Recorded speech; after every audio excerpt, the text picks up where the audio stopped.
Isn't that a beautiful thing? See the ridges as if it really were a melon. And it's very, very tender. And you simply slice it up and serve it on a piece of toast or on a cracker. It's great for a meal with a little bit of red wine, white wine, excuse me. It would be better with avocado and chicken. A little bit of white wine and a nice green salad. No green wine, please. And you'll have a wonderful luncheon.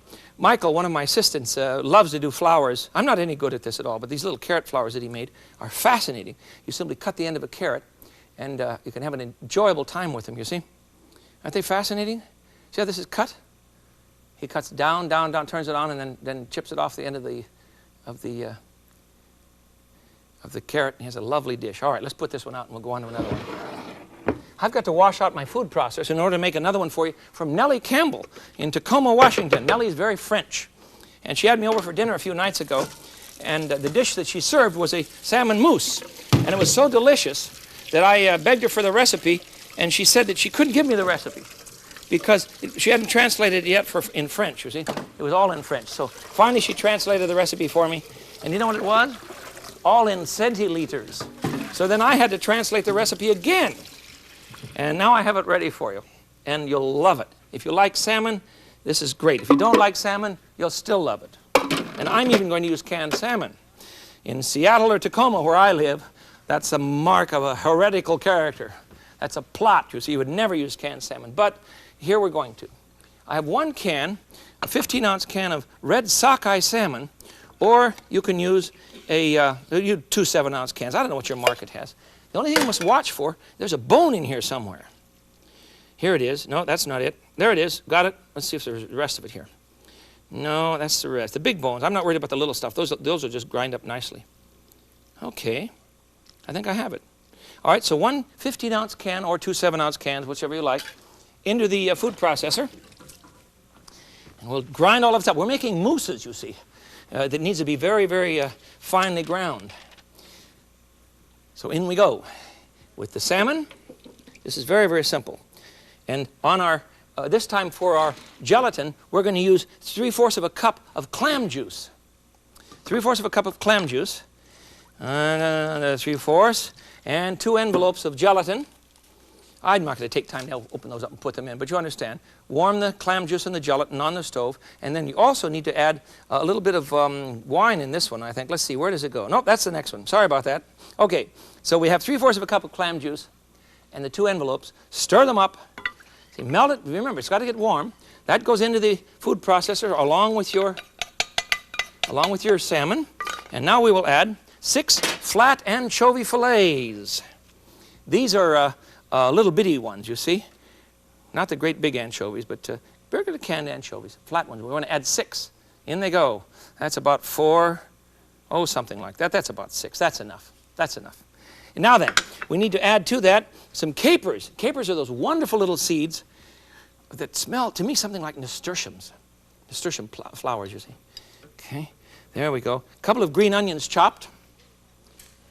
Hope you're getting all of this. There we go.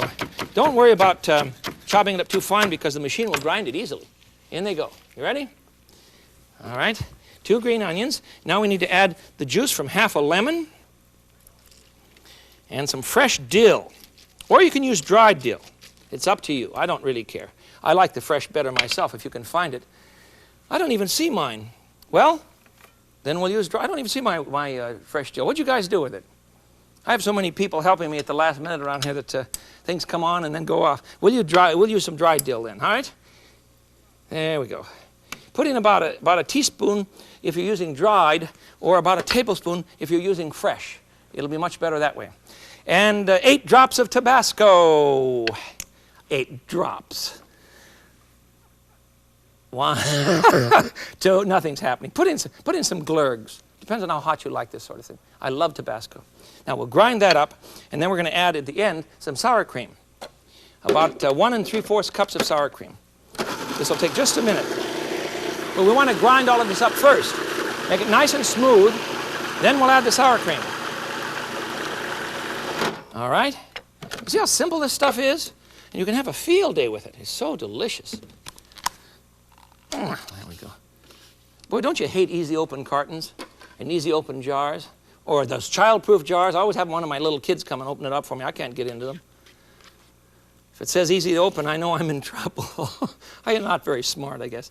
1 3/4 cups of sour cream, and we'll blend that into our salmon mousse from France, made with anchovies and dill.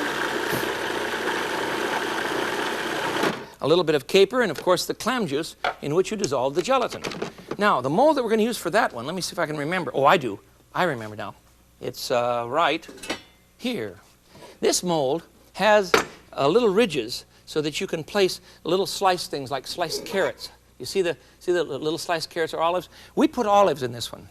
One of my assistants, Michael, decided he was really going to decorate this, and look what he came up with. It's gorgeous. Aren't you proud of something like this when you bring it to your table and people can enjoy themselves? See, he set these in clear gelatin first. The top is clear gelatin. Put in the olives, refrigerate the mold, just a tiny bit of gelatin, clear, and then pour in the mousse so that you get this lovely 3D effect. I think it's wonderful. We're done with that one. Now, the third one, fourth one, fifth one, whatever we're on, I want to make something for you that is going to surprise you a bit because you haven't seen me do this sort of thing, but I want you to I want to make a brawn, a pickled brawn. And a brawn is tongue and pork. Watch. First of all, we need a good beef tongue and a pile of spare ribs. Now, into a kettle of water, 1 gallon, we're going to add 1 pound of pickling salt. 1 pound it is. I'm going to have to guess at this because I don't have my scale with me. That's about a pound. You're going to say, good Lord, I've never seen him use that much salt in his life. Well, we're making corn pork or corn tongue. You see, it's all right. Now, I have a little bitty bottle of, here it is, saltpeter that I bought in the drugstore. And this, you want a teaspoon, just a little bit. And this preserves the color of the meat so that it doesn't look all gray when you cook it, when you serve it. Stir that up. Put in the spare ribs and the tongue. And let that sit in your refrigerator. Are you ready for this? This dish takes longer than the others. You let this sit in the refrigerator for 10 days. Got it? At the end of the 10 days, you take it out of the refrigerator, rinse off the meat so that you've gotten rid of most of the salt, although it has absorbed some salt, and it'll keep its color. And 10 days are fine. 8 to 10 days in the refrigerator. It's perfectly fresh and good. And then you must add to the pot, fresh water now, then you must add to the pot 2 tablespoons of white wine vinegar, 1, 2. Now, you see me pouring this into the brine. I'm doing that only because I don't have time to change everything. But understand, you want to have fresh water in here. And then we're going to add some whole allspice berries. Or if you don't have whole allspice, then you can use ground. We want about 8 berries worth, so that's about a teaspoon. Throw it right in there. And we want some whole peppers. And my recipe, whole peppercorns, my recipe is calling for 12. That's not quite 12. That's too many. That's 12. All right? And then we're going to add, let's see what's next. Oh, a couple of whole cloves for our simmering broth, you see. Some whole cloves and some basil. Are you with me? Basil now, about a teaspoon. And finally, a couple of bay leaves. And we'll have a good cooking broth. Those are really tiny, stinky little bay leaves. Where did we get them? Mine in Tacoma, in the backyard, are larger than that. It's a bay laurel. You can grow one too. Yeah, well, unless you have a Chicago winter, it wouldn't live through that. And finally, 1 large yellow onion. Put the lid on that and simmer this now for 2 hours. At the end of the 2 hours, let me show you what you have. You have pickled tongue and pork ribs. And you want to break those up. Chop up the tongue. I've already peeled part of the tongue. There's a little left here to take off. But you want to cut up the tongue into cubes. And then I'll show you how to press it. And then mix up a cup of the broth with 1 envelope of Knox gelatin. Cut up the tongue. And you must debone. Of course, you must take all the bones out of the ribs. Where are they down here? Here they are. Take all the bones out. And then chop up the meat in large cubes. Then put it in a meat press. I have one all ready for you. Pour the gelatin over the mixture of meat and tongue, the spare rib and tongue, and and then let's put it in the refrigerator under a meat press, or you can put a metal plate on the top or a glass plate on the top and just put a weight on it. I suggest a brick would be fine. But if you have a fancy meat press, why, you can do it this way. Here's an English meat press. You put the meat in here, pour on the broth, which is gelatin now, put on the lid. on the top, you see, and this goes into the press. Isn't this a wonderful thing? And then you clamp it on down and put it in the refrigerator so that you get a pressed loaf of tongue and pork. And I have one. Now, if you're sitting around going, today he's making tongue, listen, this is one of my most favorite of all luncheon meats. It's absolutely delicious. The fat does not taste fatty because you boil it so long that the fatness is gone, but the color remains. Slice this up with a glass of wine or a cold beer, and you've got something that'll just bring them in from the farm. I tell you, it's delicious. What's next? Oh, chicken and lemon. Have we got time for chicken and lemon? I don't know. I don't think we have. Let me just show you these things because there's so many neat things here. Here's a chicken and lemon. Just put cooked chicken into your mold. Which one did I use? I used, I don't know. Oh, I know. I used my Old English one. Where did I put him? Here he is.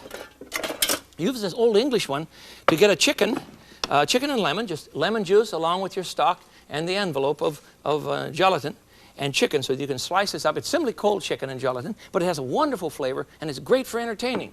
Now then, we go on to another. I have these all over the place. Here are some interesting things that we've done with leftovers from the refrigerator.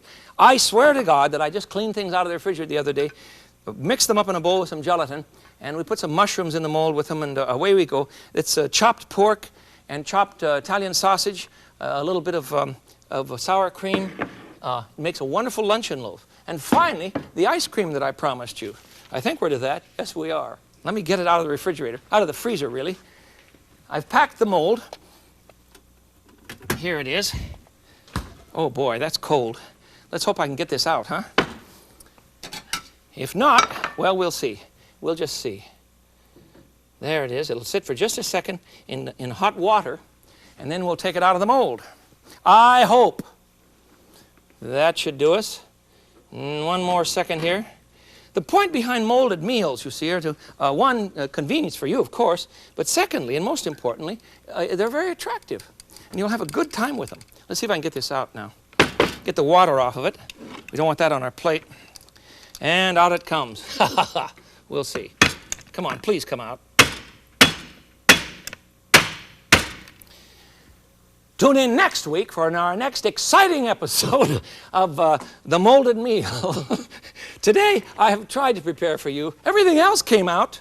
This really, I'm hurrying too much on this. It'll work for you. Trust me, trust me. I prepared for you molded meals, lemon and chicken, beautiful salmon mousse, a brawn from England, and a lovely mold of chicken and avocado. Mold your life and have a good time. That's the point of entertaining. Enjoy your guests and relax when they come. So mold the whole works and enjoy. This is the Frugal Gourmet. Until I see you again, I bid you peace.